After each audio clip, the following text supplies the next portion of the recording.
Olá, meu nome é Bruno Messias e estou atualmente no doutorado sobre orientação do professor Luciano Fontoura. Hoje vou falar um pouquinho sobre o que eu tenho trabalhado e pretendo trabalhar, que basicamente consiste no estudo e na proposição de ferramentas de geometria diferencial e física matemática para a caracterização de estruturas de dados conhecidas como grafos direcionados. Essa apresentação tem dois objetivos principais. O primeiro é discutir as motivações históricas para o estudo de grafos direcionados e problemas de ranqueamento.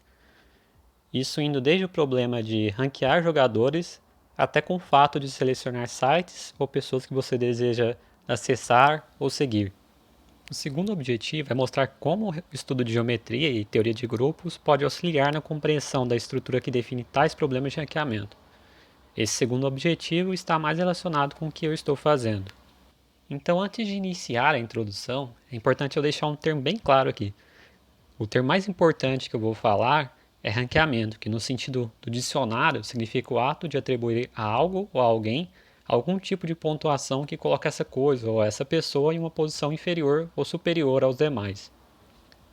No meu ponto de vista, se eu pudesse escolher 6 pontos históricos mais importantes relacionados a essa palavra e ao que eu tenho estudado, eu colocaria esses daqui.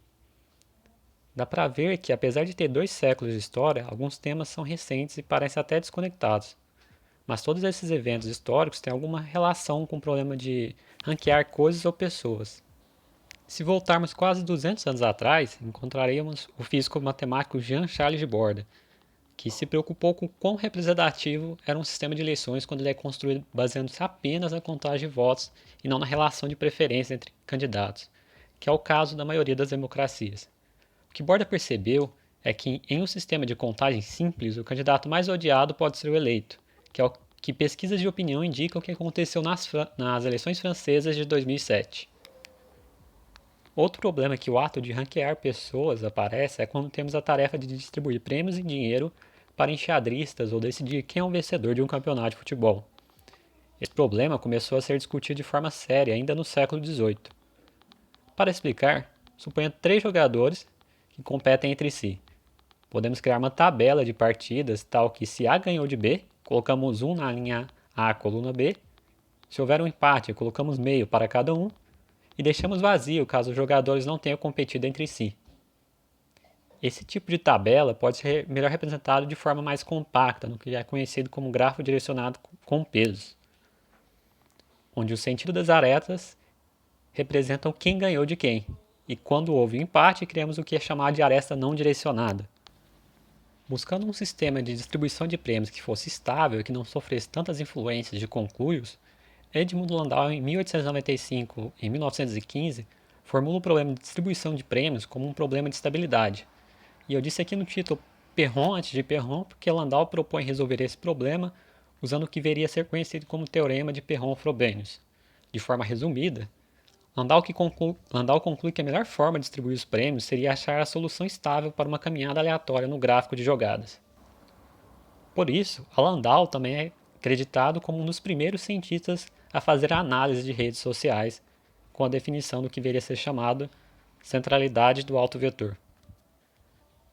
E o problema de distribuição de dinheiro vai bem além de campeonatos, pois a indicação de uma página do Google, assim como a sugestão de amizades ou notícias em uma rede social, nada mais são que uma distribuição de prêmios, só que ao invés de distribuir dinheiro, é distribuído influência.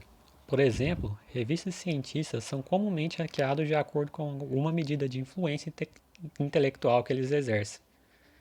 E a escolha do sistema que vai quantificar essa medida de influência acaba impactando em como a própria ciência em si é feita. Com o problema de eleições, de campeonatos e recomendação em redes sociais em mente, chegamos agora em uma pergunta fundamental. Essa pergunta é se é possível projetar um sistema de agregação de influências ou preferências tal que um conjunto de axiomas razoáveis sejam respeitados. E a matemática dá uma resposta bem desagradável para isso, um sonoro não. E esse não foi demonstrado tanto para sistemas de votação como para algoritmos de ranqueamento. Contudo, se não podemos projetar sistemas de agregação de preferências que axiomas razoáveis sejam sempre respeitados, pelo menos podemos buscar maneiras de amenizar ou pelo menos identificar quando a limitação desses sistemas aparece. Para fazer isso, é necessário procurar coisas em comum entre todos eles. Como você pode ter reparado, em todos os casos que eu apresentei aqui, existe alguma relação de par a par entre elementos, como uma possível relação de ordem parcial entre eles. Outro ponto, quando falamos no sistema de votação, e que complicou o resultado da análise, foi justamente a existência de ciclos no grafo. Isso é, o candidato que não foi para o segundo turno era ao mesmo tempo o menos odiado que os dois que foram. No que eu estou fazendo, os dois campos da matemática e computação mais importantes são geometria diferencial e sua extensão para sistemas discretos, e obviamente o estudo de propriedades de redes. Um trabalho importante que vem para unir de forma rigorosa o problema de ranqueamento e ferramentas de geometria é esse daqui de 2012. E apesar de ter alguns conceitos que podem ser meio obscuros para pessoas mais práticas, a intuição dele é bem fácil de digerir. Todo mundo que já passou por um curso de geometria e FISMAT acabou em algum momento estudando sobre como campos vetoriais podem ser decompostos em componentes livres de divergência ou livres de rotação, por exemplo. A grande sacada desse trabalho de 2012 é que se ciclos são um problema nos meus ranqueamentos, se você consegue definir de alguma maneira um ferramental que decompõe a contribuição desses ciclos, ao menos você consegue quantificar o quão ruim seu ranqueamento é. Para entender essa solução e a decomposição, vamos voltar ao problema dos enxadristas. Se pegarmos a matriz que define a tabela de partidas e subtrair da sua transposta, obtemos o que é conhecido como uma matriz de fluxo. O termo fluxo aqui significa que a matriz é antissimétrica. Como é sabido, o operador gradiente combinatório em grafos é um operador linear que mapeia funções nos vértices e funções assimétricas nas arestas, isso é, um fluxo.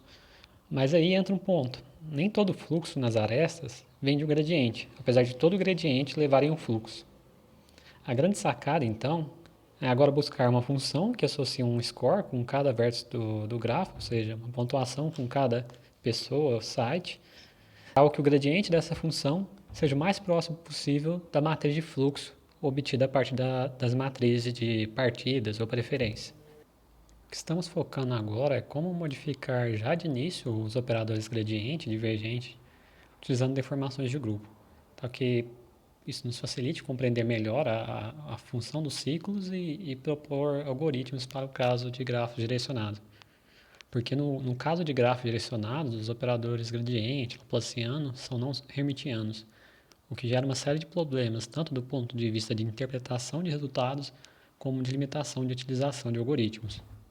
A ideia que estamos abordando é inspirada em resultados de física matemática, especificamente o estudo de dinâmicas de partículas quânticas, onde o espaço é um grafo, tal que nas arestas temos um potencial vetor. Para entender como isso pode ser aplicado no caso de direcionados, vamos voltar ao problema do caminhante aleatório de Landau.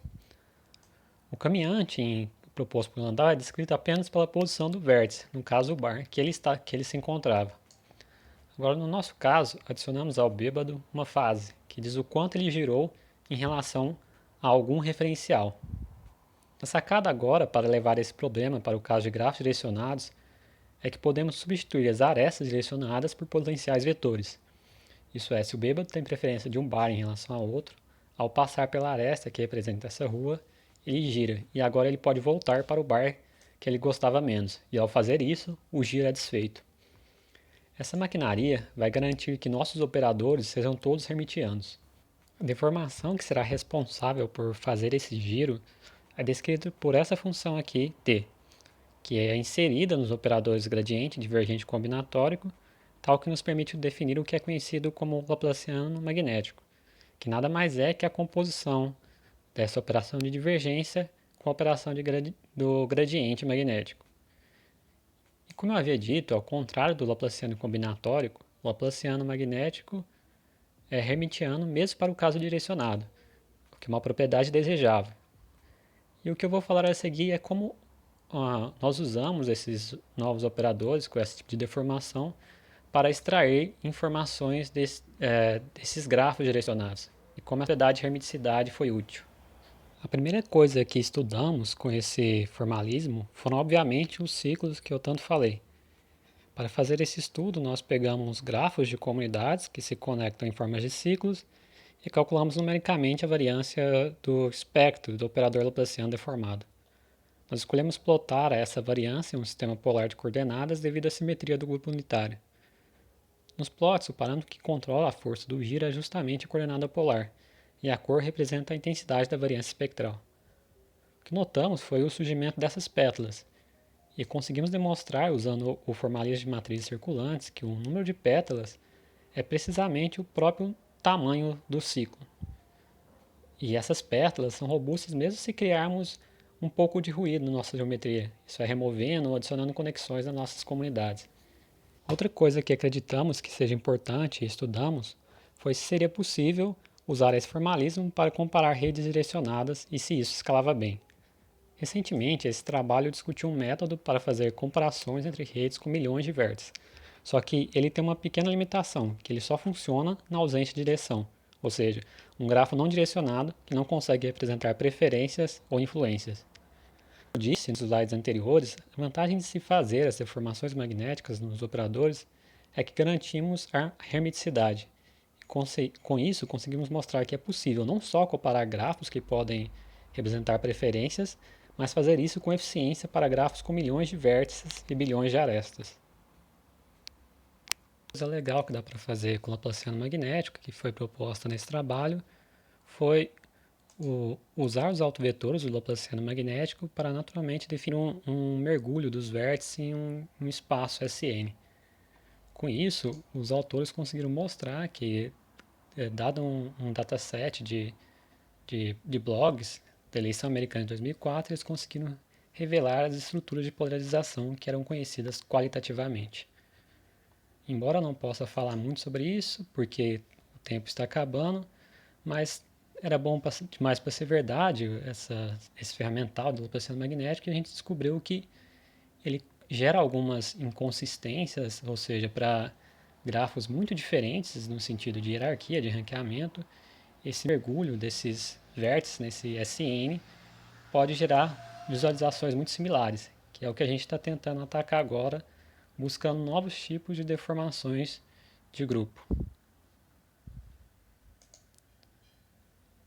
Como conclusões, a gente discutiu o problema de ranqueamento da sua perspectiva histórica e qual que é a sua relação com grafos direcionados. Também a gente falou bem de como laplacianos com deformações do grupo unitário, que basicamente são os operadores laplaciano-magnéticos, podem ser usados para caracterizar e comparar grafos direcionados. Principalmente mostramos que dá para extrair informações sobre os ciclos, os quais são essenciais para a compreensão do problema de inconsistência em ranqueamentos. Como referência, eu recomendo esse artigo sobre a história do ranqueamento espectral, indo desde Landau até o algoritmo do Google.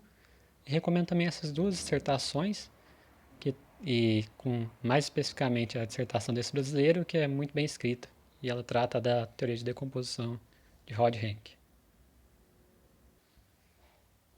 Mas é isso, obrigado pela atenção, e aqui estão minhas informações de contato, se alguém quiser esclarecer mais alguma coisa.